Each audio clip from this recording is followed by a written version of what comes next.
Hello, this is Lucy at Pilates Birmingham. Today we're going to have a look at the supine hip abduction exercise. It's a great exercise for rehabilitation after a hip replacement. However, recovery after a hip replacement can be different depending on your gender and your age. I wouldn't recommend hip abduction until at least 3 to 6 weeks after your operation. So do consult with your physiotherapist and your consultant before taking on any new exercises. So we start the hip abduction exercise from the supine position.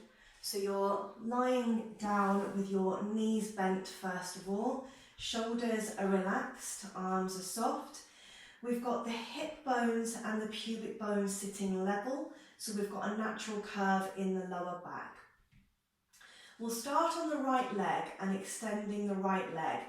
Keep this leg really active. You're pressing through your heel, you're turning your toes towards your knee, and you're slightly tilting your pelvis back, so you're engaging your abdominals, and that should maintain a neutral position because you're strongly engaged through the lower abdominals.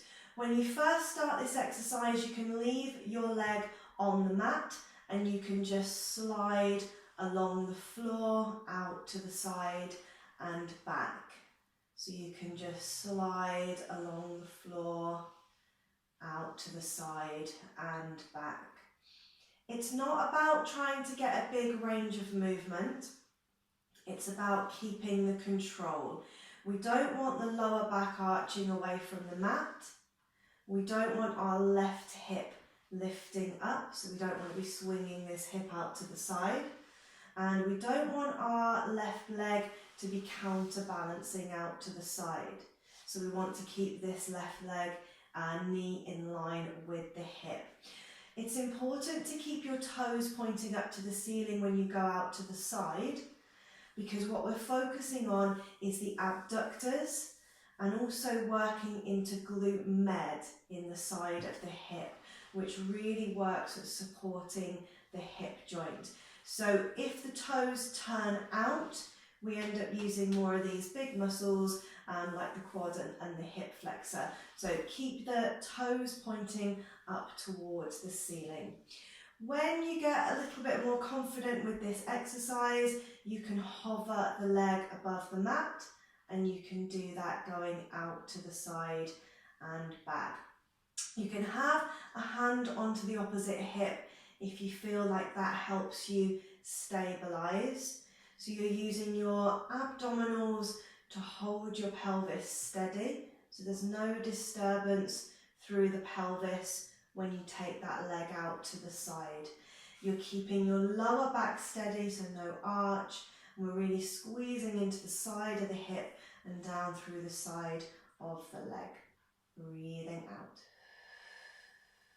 breathing in.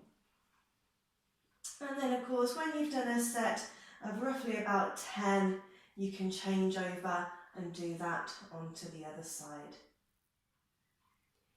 Hip abduction, or taking the leg out to the side, is one of the functions in the hip you need to be most careful with after a hip replacement, particularly if you're female, and also particularly the older you get as well.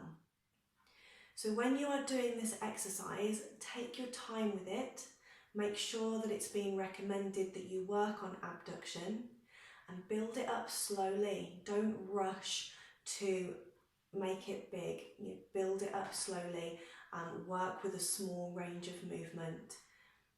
The reason why hip abduction is a bit tricky is because after a hip replacement, you're more at risk of dislocating the hip, and when we take that leg out to the side, that's when we're at risk of dislocating that hip. So it's really important that you take very good care when doing this exercise. Thank you for watching.